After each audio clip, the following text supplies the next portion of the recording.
Locked On Podcast Network presents Locked On Sports Today. The Mavericks made the trade they needed to. Just how much better does Grant Williams make Dallas? Also, why the Blazers don't have to play ball with Damian Lillard? And who's the most unguardable receiver in the NFL? This episode is brought to you by FanDuel Sportsbook, official sportsbook of Locked On. Make every moment more. Visit FanDuel.com/LockedOn today to get started. I'm Peter Bukowski, starting your day with the can't-miss stories and biggest debates in sports. You're Locked On Sports Today. Searching all major sports. Found. Let's start with the biggest story. First, the Dallas Mavericks re-signed Kyrie Irving for reasons we can maybe talk about. But then they added Grant Williams in a sign and trade with the Boston Celtics. It was actually a 3-team deal, not the 3-team deal with the Spurs that a lot of people have been talking about, but a 3-team deal nonetheless. The Dallas Mavericks have their big, versatile defender, presumably. Nick Angstad from Locked On Mavericks is going to tell me if that is right or wrong. Nick, is that right or wrong? That is correct, Peter. Thank you for having me. So this move for Grant Williams, we expected him to be a coveted guy on the free agent market. It took a little longer, but presumably that was because we had this sign and trade part of this. So if you're the Mavericks, why is this the place that you want to push your chips? Yeah, the Mavericks waited until this second level of free agency where you have the unrestricted guys that go early, your Bruce Browns, your Dylan Brooks, your Fred VanVleets, guys like that just got overpaid by a lot to go somewhere else and to move teams. And then the Mavericks waited until this second level of restricted free agents. So you have your Grant Williams, you have your Matisse Thybulle, you have your PJ Washington, you have guys like that are kind of still waiting on these deals.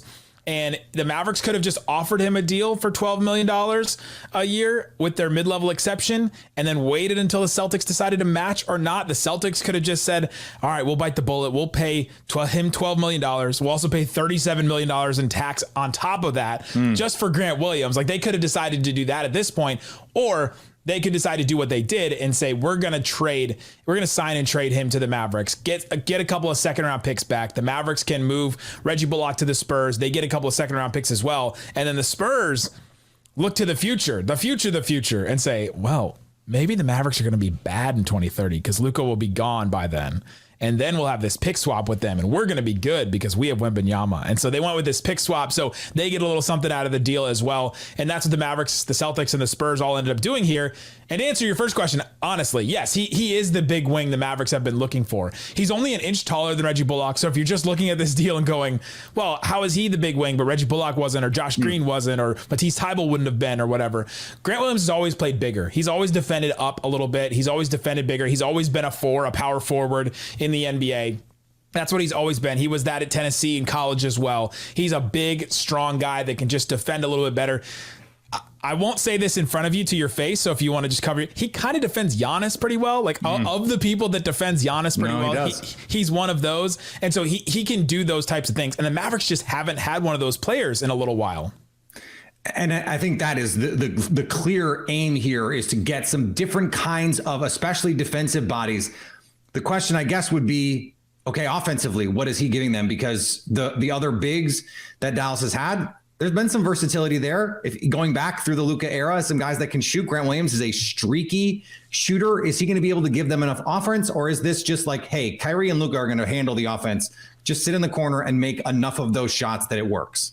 Yeah, that's correct. Yeah, that's what they're going to do. Grant Williams is going to get a ton of open threes. The Mavericks create. Luka himself just generates so many open threes. There's all those like basketball math or StatMuse or basketball reference like graphs that show, all right, who gets the most open threes and who hits the most open threes. And for the last 2 years, it's just been Reggie Bullock and Dorian Finney-Smith just out on an island that they get the most wide open threes. No one's near them. And it's not because they're not good three-point shooters. It's because Luka just creates these. These guys have found ways to shuffle around the three-point arc and find the open space. And Luka's going to find you wherever you are. And so that's a benefit that he gets, where he upgrades from playmaker to the Celtics, who kind of have these guys that get their own shot. And you have Marcus Smart and you had Malcolm Brogdon. Like, you had some guys that'll create a little bit, to Luka, which is like the pinnacle of playmaking, maybe outside of Jokic in the NBA. And so now he upgrades there. And yeah, he's going to get a ton of open threes. He hits a bunch of them. He's shot pretty well in his career. He is streaky, like you said, but hey, that's what the Mavericks sign up for all the time. Hey, Tim Hardaway, hey, Reggie Bullock, Maxi Kleber, like just bring the streaky shooting all over here. And eventually the numbers will line up and they'll win enough games. Keep up to date all year on the Dallas Mavericks by subscribing to Locked On Sports today and Locked On Mavericks on your favorite podcast app and on YouTube.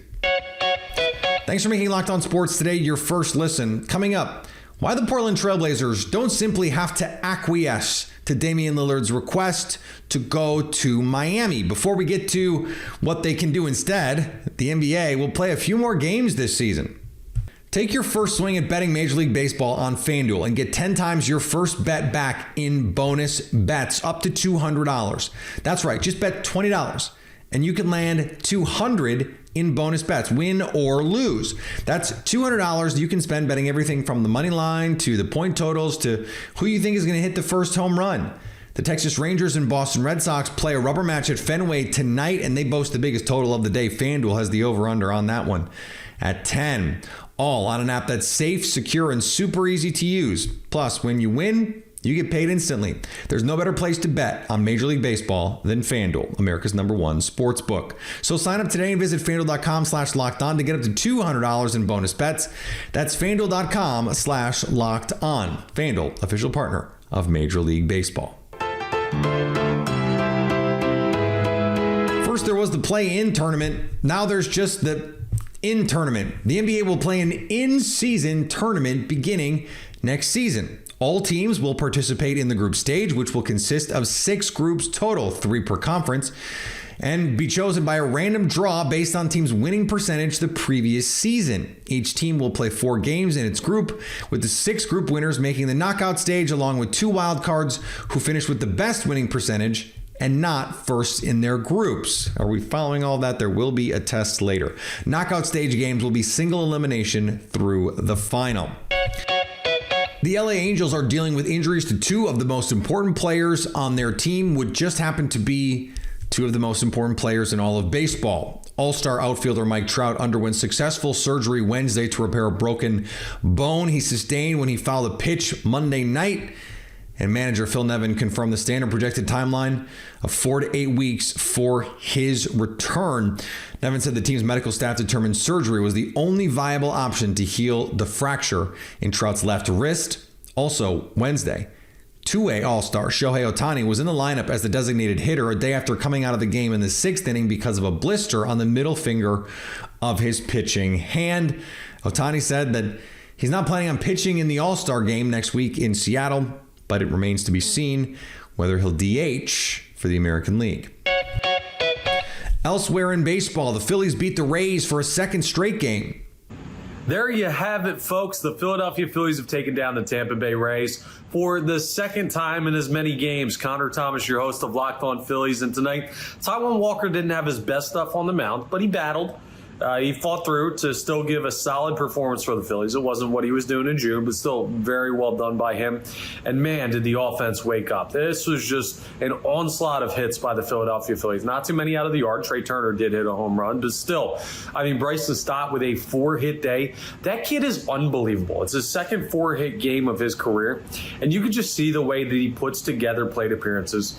He's going to be something special. Alec Boehm had a nice day. Jay Chirimuto had a nice day. Nick Castellanos hit one out. He's going to be an all-star in a couple days. It was just a beautiful performance by the Phillies, and the road winning streak is up to 11. We'll talk about more on the next episode of Locked On Phillies. Elly De La Cruz launched a home run as the Reds routed the Nationals. You cannot stop Elly De La Cruz. You can only hope to contain him. What's up? This is Jeff Carr from the Locked On Reds podcast, and the Cincinnati Reds destroyed the Washington Nationals 9-2, and it wasn't even really that close. The Reds stranded 16 runners on base. They could have scored a lot more, and the lineup was awesome. Every single player that was in this game for the Reds got a hit, including Elly De La Cruz, 3 hits, 2 doubles, a long home run, 455 estimated feet. He hit it into the upper deck in right field there at Nationals Park. And Joey Votto as well, he still bangs as he hit a home run. A great night overall for this team. Great series, another road series win, their 7th road series victory in a row. That's the 3rd longest road series winning streak in franchise history. That's really where we are. The Reds continue to just be one of the hottest teams in baseball. And speaking of good teams beating up on bad ones, the Astros swept a 2-game series with the Rockies. Hey, the Rays, John Wellhouse here with Locked on Astros. The Astros sweep a 2-game series of a beleaguered Colorado Rockies team. They just aren't a very good baseball team. But the Rockies made it interesting. Look, Yainer Diaz hit 2 home runs in this game. Jeremy Pena hit a home run. They did leave a lot of guys on base. There were a couple situations where they probably should have put up a few more runs, but hey, a 6-4 victory, their 2nd win in a row at home, coming off of 3 games in Arlington. The Astros are looking strong. Look, they're putting up crooked numbers on the hit column and the run column. You had Presley get his 19th save on the season, and with Jose Altuve being out more than likely until the All-Star break, the Astros just need to keep the foot on the gas pedal and keep throttling their opponents as the ALDS rematch versus the Mariners come to town. Stay tuned into Locked on Astros. We're your team every day. Go Stros. Damian Lillard, still technically a member of the Portland Trailblazers, but still technically does not want to be. The Blazers have said on and off the record, they are not interested in only doing what Damian Lillard wants. How much of that is posturing? How much of that is real? We will see. Mike Richmond from Locked on Blazers is here to help us parse the fiction from the nonfiction on all of this. Mike, how much do you believe the company line in Portland right now about sending Damian Lillard to Miami? I believe they don't want to. I think that's true. I don't think they'll follow through on that necessarily. I think at some point, unfortunately for them, that the power of a players' league will win out over them. I've heard from people I trust outside of the organization that Miami seems to be the place that he'll end up, or the most likely place. Other folks who are more connected than me, I don't pretend to be deeply sourced.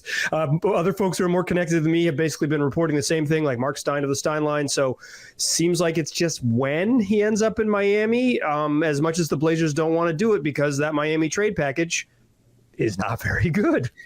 It's not the best. It's not the worst, but it's also not the best. There is this perception, and I think rightly so, that the idea that Damian Lillard could just say, I'm out and you have to send me to this place. For some people, that is unpalatable. That's the diplomatic phrasing of it. What do you make of some of the perceptions out there when we get this report that, players are watching, like that's going to matter down the line, players wanting to go there, players tend to just go where their most money is. But what do you think of this perception out there that the Blazers have to be good stewards for Damian Lillard?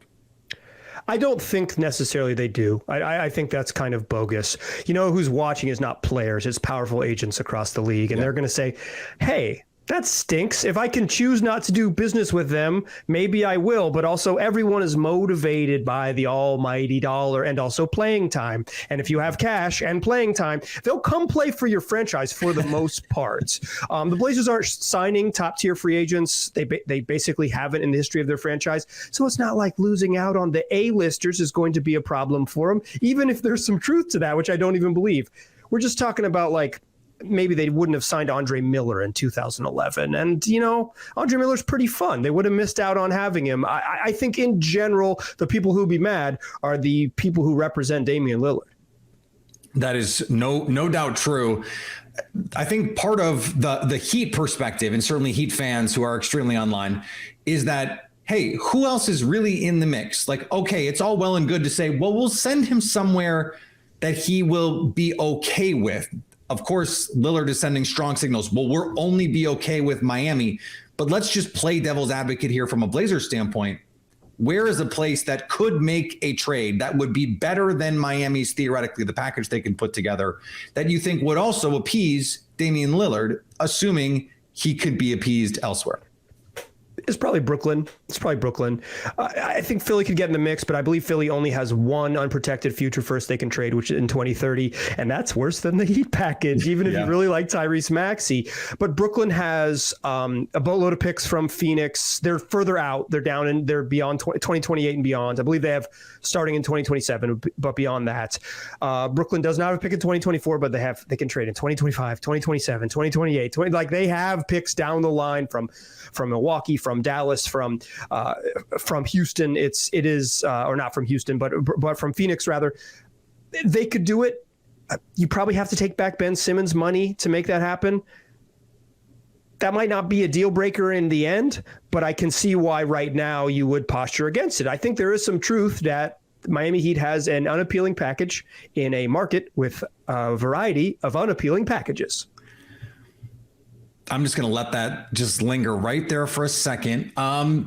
The question I want to ask that I've been dying to ask you is, okay, let's say that Damian Lillard had not put out, I want to go to Miami.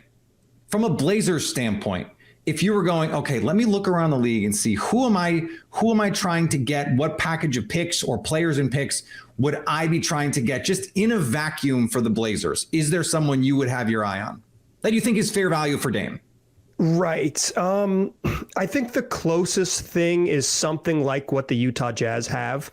You know, they just cashed in all of their right. Big stars to get stuff. The Utah Jazz have from 2024 to 2027. So that's the next 4 drafts. They have 10 first round picks. That's more dudes than they can play. Like they're going to, at some point, they're going to have to get rid of those in some form or fashion. Stay up to date on the Damian Lillard saga by subscribing to Locked On Sports Today and Locked On Blazers on your favorite podcast app and on YouTube. Coming up, we will tell you who the most unguardable receiver in the NFL is. Press coverage? Nope. Zone? Forget about it. On Locked On NFL, hosts Ross Jackson and David Harrison say nothing can stop Philadelphia Eagles wide receiver A.J. Brown, Minnesota Vikings wide receiver Justin Jefferson are the most unguardable wide receivers in the NFL. Do you agree or disagree with me there, Dave? I absolutely agree, and I think that is the exact order that they come in this conversation. It's A.J. Brown, then it's Justin Jefferson. All last season, you know, getting to watch teams face the Washington Commanders. And I know the Washington Commanders secondary last year wasn't touted as like the greatest secondary in the NFL or anything. But the one receiver that stood out amongst all of them to me was A.J. Brown. Just the ability he has to play physical when he needs to play physical, play with speed when he needs to play with speed. And, you know, I know that, you know, some of the separation we're going to talk about isn't like the world's greatest, but I think even for a dude his size and with his kind of strength and ability to just out physical somebody, still the separation that he does get when he does get that separation is very impressive when you look at some of the defenders that he's going against. So full disclosure, I actually wasn't able to be at FedEx when the Vikings came to town, so I didn't get to see Justin Jefferson play in person last year. So there is a little bit of a grain of salt there. But of all the receivers I saw the Commanders go up against in person, A.J. Brown was by far the one that stood out the most. My producer wants me to say Jamar Chase, but the correct answer is Davante Adams. Davante Adams was the best receiver in the NFL with Aaron Rodgers. And there were people who said it's Aaron Rodgers, except he was unguardable out wide. He was unguardable from the slot. He was unguardable on deep routes, unguardable on intermediate routes, unguardable on short routes. He has the most complete release package in the game. He is the best route runner in the game. He can win over the top. He can win at the catch point. He can just go up over you. He is the only player since Calvin Johnson that I have seen a team say, we're going to put 3 guys on you. In fact, they had a package a couple of years ago when Baltimore played the Packers. They called it the big dog package, and they had a guy pressing Davante Adams, a guy over the top, and a safety shaded to that side. Justin Jefferson is an incredible player. You don't really see that. The Packers did double him last year, took him out of the game when Jair Alexander did the gritty. It didn't stop Davante Adams. You can't stop Davante Adams. The only other answer here, frankly, is Tyreek Hill, because he is the guy whose gravity affects everyone else in ways that no other player does in the NFL. He is the guy who sends defensive coordinators into night terrors like no one else, because that speed is truly special. That was true when Patrick Mahomes was throwing to him, and it's still true with Tua Tagovailoa throwing to him. And it's not just underneath where he can work. We've seen him do that. It's over the top too. It's run after catch. He is maybe the scariest receiver in the league to defend. It's those two guys for me and everyone else. Even if I think Justin Jefferson is in the same class with those guys as a receiver, it's just not quite the same. And finally, after leading the Iowa Hawkeyes to their first NCAA Women's Basketball Championship game, being Consensus National Player of the Year, and winning the Honda Cup as the top collegiate women's athlete, Caitlin Clark added another honor to her 2023 list of accomplishments. She got to play golf alongside U.S. Ryder Cup captain Zach Johnson, a fellow Iowa native, on Wednesday, though he went to Drake, it should be noted, in Des Moines. An avid golf fan who has played since childhood, Clark competed in the John Deere Classic Pro-Am at TPC Deere Run. Since it is a Pro-Am and the amateurs pick up on certain holes, Clark didn't have an exact score. Suffice to say, though, she hit a lot of fairways and putted for birdies a few times, just missing. Golf is just a fun sport for her, but probably only a matter of time before she's doing the Steph Curry. She's already doing it on the court. The golf course, presumably next. Thanks for making Locked On Sports today your first listen. Now go find your favorite team's Locked On podcast and make them your second listen. Coming up tomorrow, what can we expect from Victor Wembanyama's Summer League debut and perhaps his only game? So at least until tomorrow, stay Locked On Sports today. Locked On Podcast Network presents Locked On Sports Today. For more episodes of Locked On Sports Today, go to our video on demand. Click on Sports at the top of your screen. There, you'll find past episodes of Locked On Sports Today, plus other Locked On shows on demand.